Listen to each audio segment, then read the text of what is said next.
मुख्यमंत्री को लेकर चल रहा सस्पेंस जो है वो अब खत्म हो गया है। वीडी सतीशन केरलम के नए मुख्यमंत्री होंगे। कांग्रेस ने विधायकों की राय के बाद उनके नाम का चयन कर लिया है और चुनाव नतीजे आने के 10 दिन बाद कांग्रेस आलाकमान ने कांग्रेस के केरलम के मुख्यमंत्री का नाम तय किया है। सतीशन पारावूर सीट से विधायक हैं और इस जीत के साथ वो लगातार 6ठी बार विधायक बने थे। केरलम में मुख्यमंत्री पद के लिए 3 नाम केसी वेणुगोपाल, रमेश चेन्निथला और वीडी सतीशन का नाम आगे चल रहा था, लेकिन बाजी सतीशन के हाथ लगी है। कांग्रेस आलाकमान ने सतीशन के नाम पर मोहर लगा दी है। वीडी सतीशन के नाम के ऐलान के साथ ही कांग्रेस महासचिव केसी वेणुगोपाल का पत्ता कट गया है, जो मुख्यमंत्री पद के लिए बड़े दावेदार माने जा रहे थे।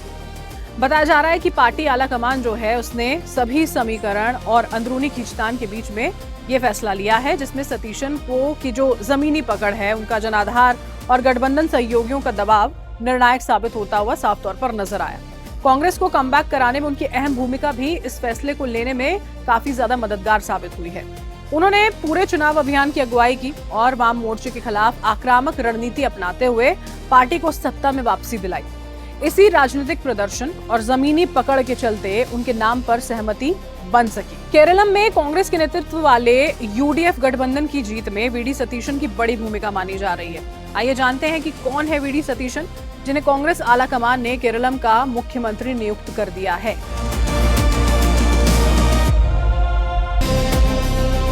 सतीशन केरलम कांग्रेस के एक वरिष्ठ नेता हैं। केरल के 2021 के विधानसभा चुनाव में हार के बाद राहुल गांधी ने उन्हें विपक्ष का नेता बनाया था। उसके बाद सतीशन ने जमीनी स्तर पर लगातार काम किया, जो तमाम स्थानीय मुद्दे हैं उन पर लगातार ध्यान दिया। सतीशन को एक रणनीतिक तौर पर कुशल नेता माना जाता है, जिससे संगठन और कार्यकर्ताओं का भरोसा काफी ज्यादा मजबूत हुआ। सतीशन केरल के एर्नाकुलम जिले के रहने वाले हैं और जब छात्र आंदोलन से उन्होंने अपनी राजनीति की शुरुआत की थी, वो केरल की सबसे मुखर विपक्षी आवाजों में से एक माने जाते हैं। पेशे से वकील हैं। हाईकोर्ट में वकालत करते हुए 1990 के दशक में उनका जो चुनावी सफर है वो शुरू हुआ। परवूर विधानसभा सीट से वो चुनाव लड़े, लेकिन इस चुनाव में हार का सामना उन्हें करना पड़ा था। हालांकि उन्होंने अपनी हार मानी नहीं, अपने प्रयास को जारी रखा और फिर जब अगले चुनाव हुए तो उसमें शानदार जीत हासिल की। पहली बार 2001 में वो जीते। इसके बाद इस सीट को लगातार 2 दशकों से बरकरार रखे हुए हैं। इस सीट से 2006, 2011, 2016 और 21 में लगातार जीत उन्होंने दर्ज की। विधानसभा चुनाव की राजनीति में उन्होंने 25 साल से ज्यादा का सफर तय किया है। अब तक 6 बार विधायक रह चुके हैं। कांग्रेस के अंदर भी कई संगठनात्मक पदों को संभाल चुके हैं और अपने छात्र जीवन में एक मुखर नेता बने। उन्होंने महात्मा गांधी विश्वविद्यालय में छात्र नेतृत्व की महत्वपूर्ण भूमिका निभाई। यूथ कांग्रेस में सक्रिय भूमिका भी निभा चुके हैं। अखिल भारतीय कांग्रेस कमेटी के सचिव रहे। केरल प्रदेश कांग्रेस कमेटी के उपाध्यक्ष भी रह चुके हैं। उनकी छवि आक्रामक और तेज तर्रार नेता की है। समस्या का समाधान निकालने वाले नेता के तौर पर उन्हें जाना जाता है और कोई भी मुद्दा हो उस पर गहराई से विचार करने के बाद अपनी प्रतिक्रिया को सामने रखते हैं, ऐसा माना जाता है।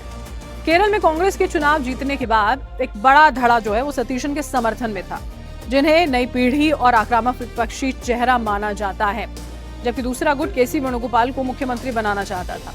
कांग्रेस विधायक दल की अधिकांश सदस्य जो हैं वो कथित तौर पर वेणुगोपाल को मुख्यमंत्री बनाना चाहते थे, लेकिन सतीशन को जिस तरह आम कार्यकर्ताओं का समर्थन मिला, उसने उनका पक्ष जो है वो बाहरी कर दिया था। कांग्रेस समर्थकों ने सतीशन की मुख्यमंत्री बनाने के समर्थन में वायनाड में पोस्टर तक लगाए। समर्थकों ने हाईकमान को चेताया कि केसी वेणुगोपाल को मुख्यमंत्री बनाया तो ठीक नहीं होगा। केरलम में यूडीएफ गठबंधन 140 में से 102 सीटें जीती। इसमें कांग्रेस की 63 सीटें हैं। केरल विधानसभा चुनाव के नतीजे भी अन्य राज्यों के साथ ही 4 मई को घोषित हुए थे, लेकिन 3 कद्दावर नेताओं की इस रेस में शामिल होने की वजह से कांग्रेस आलाकमान मुख्यमंत्री के नाम पर चयन कर ही नहीं पा रहा था और इसी वजह से लगा इतना वक्त।